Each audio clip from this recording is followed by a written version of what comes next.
Hello, all you beautiful people out there. Hello, all you beautiful people out there. Welcome back to another bit of me. Hi. Today I want to introduce you to one of my favourite pieces of all Greek art ever made, the Nikandre Kore. Before we talk about this absolutely gorgeous, gorgeous girl, I need to say my usual spiel. Hello, my name is Ree.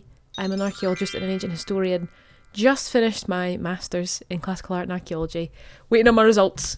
Actually, very nervous. Studied this stuff for the last 5 years of my life. Technically 6 if you want to include high school classics. So I kind of know what I'm talking about. That being said, I'm always happy to take any questions or criticism or whatever in the comments if you'd like to leave it in the comments and I'll get back to you as soon as I can. Now that's out of the way, let's talk about Nikandre. That gorgeous, gorgeous girl! So, who actually is Nikandre? What the hell am I actually talking about? I first discovered Nikandre on a Greek art and archaeology course back in my second year of uni. Oh, the undergraduate, it was fun as anything. And it was love at first sight, to be honest. Nikandre, Thrasiclea, the Cramond Lioness and the Balatoulish figure, for some reason, as soon as I laid my eyes on those 4 girlies, I feel a deep connection with the archaeology, alright? It's just an archaeologist thing, right? You wouldn't understand. Nikandre is a life-size female statue who dates to around 650 to 625 BCE. She's carved from a single block of marble and she's classified as what we would call a kore, which is essentially a female grave marker, and the male equivalent being a kouros, which is a youthful boy, whereas kore is like a maiden. A couple of examples of kouros include the Anavisos kouros and the Critios boy, who will most likely get their own videos in due course. Our girl Nikandre as well is crazy skinny. At her thickest point, I think she's about 20 centimetres wide, which is crazy thin for a life-size statue. Is that just because she's worn down over time, or was she made that way? I don't really know. I think she was actually sculpted to be incredibly thin and flat. And she also has drilled holes in her hands, which implies that she was maybe holding something that's not stood the test of time, probably made out of metal or wood. Scholars have suggested that the metal items that she would have held would include a bow and arrow, because she was dedicated to the goddess known as the Far Shooter.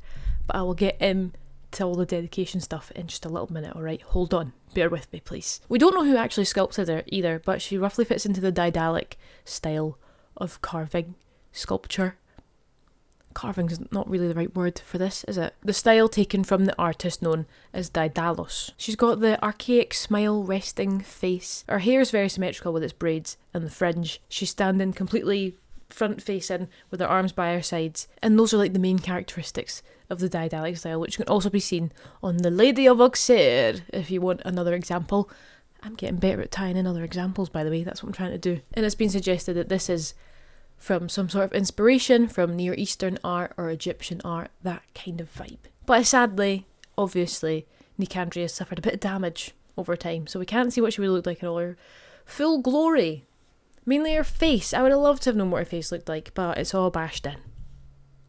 Very sad. We also don't know exactly who Nikandre represents. Was it Nikandre herself, the woman who dedicated the statue in the first place? Is she supposed to represent Artemis, the Far Shooter goddess that she was dedicated to? Is she supposed to represent a priestess of the temple? Is it somebody else? Is it nobody in particular? We don't know! It's all very confusing as well when usually kore like this were used, as I said earlier, as grave markers. But in this particular circumstance, I don't think Nikandre was actually marking a grave. So it's all a bit sus. Nikandre wasn't a grave marker. Where was she found? What's her context? What the hell's going on here? Nikandre was dedicated at the temple to Apollo and Artemis on the island of Delos. Apollo being the god of music, poetry, sunlight, healing, prophecy, all that good stuff. All that fun stuff. Artemis, his twin sister, being the goddess of the hunt, the moon, archery, childbirth, children, nature, all that other good stuff, right? And Delos is known by myth as the birthplace of these 2 gods. How nice is that? Hence why the whole island is very sacred and their temple was built there. It's pretty straightforward. And Nikandre was later rediscovered in 1878 by archaeologist Jean-Theo Homol. I have no idea if I've said his name right. I'm so sorry if I have not. But Theo kept rubbish notes, so we actually have no idea where she was actually situated. What we can tell from his notes is that she seems to have been broken apart into separate bits before she was deposited into the ground, and then she was put in a pit with a bunch of other statues, all broken up, all very sad stuff. Maybe she was marking a grave and they've just chucked all of these statues in together and, made way for new graves. I don't know the answer. Nobody seems to. Even Theo doesn't know the bloody answer, and he's the one that found her. But now she's finally found a home at the National Archaeological Museum in Athens, which is lovely. I'm yet to visit her in person, but as soon as I have enough money for a holiday, you best bet I am going to go and chap on her door.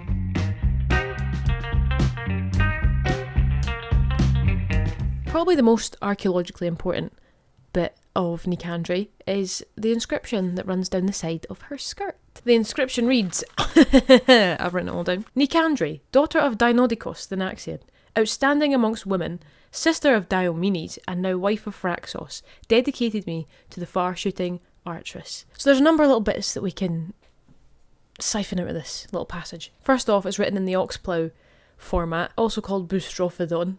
I'm probably, sorry, this accent does not make it easy to pronounce Greek things. Sorry. That means that it's written like an oxplow, so if you can imagine, like, up that way, curves, and then comes back down. So instead of going like left to right, as you'd read in a modern context, it was more like reading like this.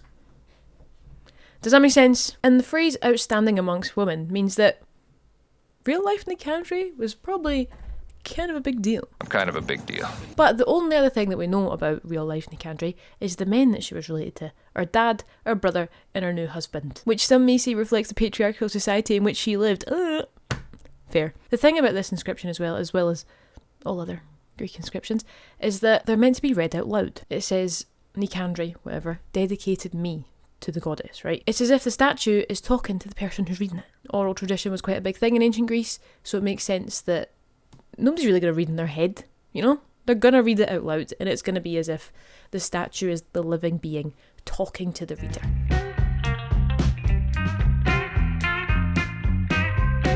So what's the significance of Nikandre? What's the point, right? What is all this? Is she just a pretty statue?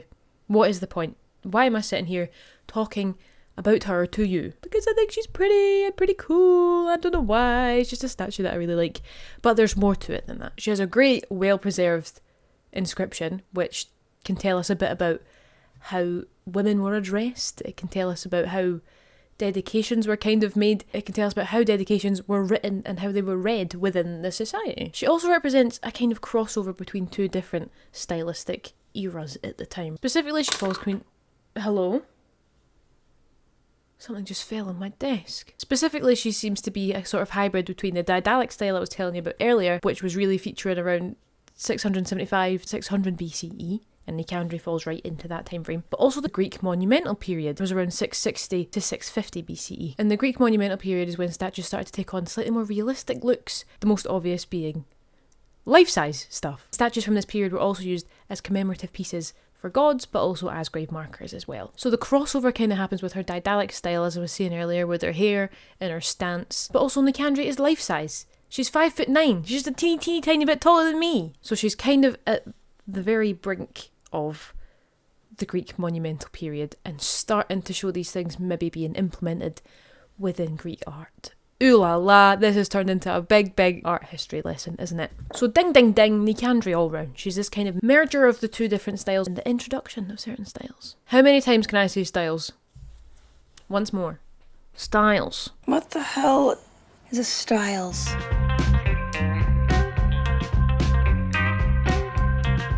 In conclusion, I think she's great. I really do. But Nikandre is also very important in helping us to understand certain artistic influences and trends within Greek sculpture and artwork in general. And I think she does a good job. Whilst also exemplifying the nature of how inscriptions were written and read upon dedicatory objects, right? However, we still don't really know who she's meant to be. I think she's the physical representation of Nikandre herself. I think other Kuroi are kind of the same. There's elements of the deceased person that they are representing, except in a youthful form. That's a whole other kettle of fish for another time, sorry. Or it could be Artemis.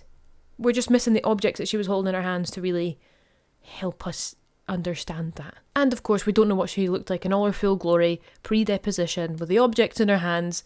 Maybe she was painted as well. Greek statues are notoriously not plain white, as certain older historians would have you think. Sciencey stuff that is far beyond my wee brain has showed that there is actually traces of paint upon a lot of statues.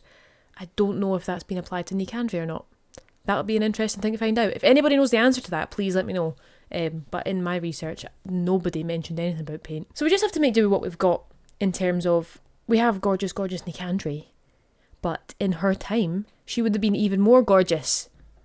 Triple threat gorgeous, she would have been. But anyway, that's it for today. Anyway, thanks. I hope you enjoyed that and I hope you learned something. I'm always happy to take questions, comments, criticisms, discussion of any kind in the comments below. So please leave that there. Below? Are the comments below anymore? Are they at the side? Where are they on mobile? I'm never sure. I'll also leave links to parts of my bibliography that I can. Some of it is also from books, so I'll leave the names of the books and stuff in the bibliography bit down below in the description box. And alongside that bibliography will be the links to all of my other social medias, including my archaeology accounts. I have personal Instagram and Twitter if you'd like to follow them, that are just for general stuff, or I also have specifically archaeological Instagram and Twitter, both called @archaeolory. Ha ha ha! There shall also be a link to my Twitch channel, twitch.tv/re_Hart, where I stream live every Wednesday, Friday, and sometimes a Sunday as well if I'm feeling up for it. Sometimes we play archaeological themed games, sometimes we play other stuff. But also you can pop in there if I'm live and ask your questions live on stream! Wow! But if you're too shy to do either of those things, you can also hop into my Discord and ask your questions there in a nice, confined, quiet environment. We're all very nice. You also get all notifications for everything.